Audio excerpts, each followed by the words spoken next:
हा मामा, नाव काय म्हटलंय तुमचं? नारायण. राहणार कुठले तर? मानवली. मानवली का? हो. बर बर. कुठे निघाले? मुंबईला. मुंबईला का? हो. बर बर. कशासाठी जाणार आहेत? आरक्षण मागाय सरकारला. बर बर. मग म्हशीवरच काम चालले? ट्रॅक्टर नेऊ दे ना म्हणून याला बी आडविल्या?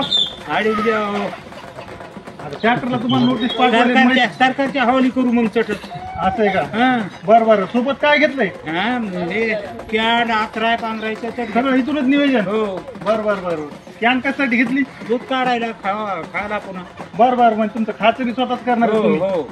बर बर. किती जण आहेत तुमच्या सोबत? आमच्या म्हणजे म्हशी किती जण म्हशी निघाला तुम्ही? चौघ जण आहेत का? हो. बर बर बर. आता माणूस येऊन डायरेक्ट मुंबईच का? हो. मित्रांनो, हा व्हिडिओ पाहिल्यानंतर थोडंसं हसायला येईल कदाचित, परंतु बाबांच्या मनामध्ये असणारा भाव जो आहे तर तो आम्हाला समजून घेणं महत्वाचं आहे. बाबा निघालेत मुंबईच्या वारीसाठी आणि निघालेत कशावर तर म्हशीवर. गावातनं जवळजवळ 4 जण म्हशीवरती ही मुंबईची वारी करण्यासाठी निघालेत. मराठ्यांना आरक्षण मिळालं पाहिजे, सरसकट कुणबी प्रमाणपत्र भेटलं पाहिजे, जरांगे पाटलांना केलेल्या मागण्यांना खरं तर यश मिळालं पाहिजे आणि याच्यासाठी पाठिंबा म्हणून मुंबईच्या दिशेनं म्हशीवर निघालेत हे बाबा. जरांगे पाटलानं पाठीमागं घोषणा केली होती की ट्रॅक्टर घेऊन सगळे मराठे मुंबईच्या दिशेने येणार आहेत, परंतु सरकारनं ट्रॅक्टर मालकाला नोटिसा दिल्या आणि मग आता ट्रॅक्टर कसं काय मुंबईच्या दिशेनं जाणार? आणि मग बाबांच्या मनात ते बसलं असावं कदाचित आणि म्हणूनच ट्रॅक्टरला परवानगी नाही तर मग आम्ही आमच्या गोठ्यातली म्हैसच काढू ना आणि म्हणून 4 म्हशी काढल्यात आणि निघालेत मुंबईच्या दिशेनं. खरं तर ही जी काही ताकद आहे, ही जी काही ऊर्जा आहे तर ही ऊर्जा सहजासहजी येत नाही.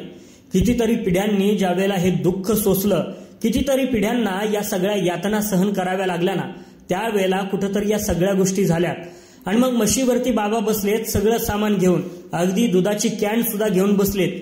कशासाठी त्यांना विचारलं तर म्हशीचं दूध काढायचं आणि ते खायचं. काही जर सोय नाही झाली तर आपण आपली सगळी सोय केली, अशा पद्धतीची उत्तरं अगदी बाबा देत आहेत.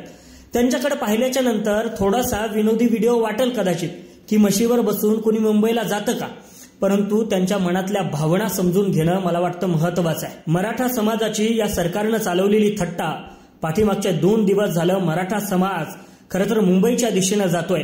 वाटेत मुक्काम पडतायत, इचू काट्याच्या ठिकाणी मुक्काम करावे लागतात. वाटात जिथं जमल तिथं निवारा शोधावा लागतोय आणि तिथं रात्रीचा मुक्काम करावा लागतो. कोणत्याही गोष्टीची पर्वा नाही, कोणत्याही गोष्टीची तमा नाही. आणि एवढंच नाही तर काही फोटो सुद्धा व्हायरल होत आहेत. आमच्या माता मावल्या ढेकळावरती तिथं झोपताना पाहायला मिळतात, ढेकळाची उशी करून ते त्या ठिकाणी निवारा शोधताना पाहायला मिळतात. ही परिस्थिती या सरकारनं आमच्या मराठा बांधवांवरती आणली. खरं तर ही दुर्दैवाची वेळ आहे आणि या सगळ्या गोष्टीची परतफेड सरकारला 100% एक ना एक दिवस होणार, यात तीळ मात्र शंका नाही. महत्वाचं ते म्हणजे बाबा बसलेत म्हशीवरती सगळं सामान घेऊन आणि निघालेत मुंबईच्या दिशेनं. त्यांच्या मनात असणाऱ्या त्या प्रचंड ऊर्जेला खरंच सलाम करावा वाटतो. एवढ्या वयात सुद्धा मराठा बांधवांसाठी आरक्षण मिळालं पाहिजे. आपली पिढी तर गेली, पण पुढच्या पिढ्याला खऱ्या अर्थानं चांगले दिवस पाहायला मिळावेत, याच्यासाठी बाबा मुंबईच्या दिशेने निघालेत. त्या बाबांना खरंच मनापासून सलाम.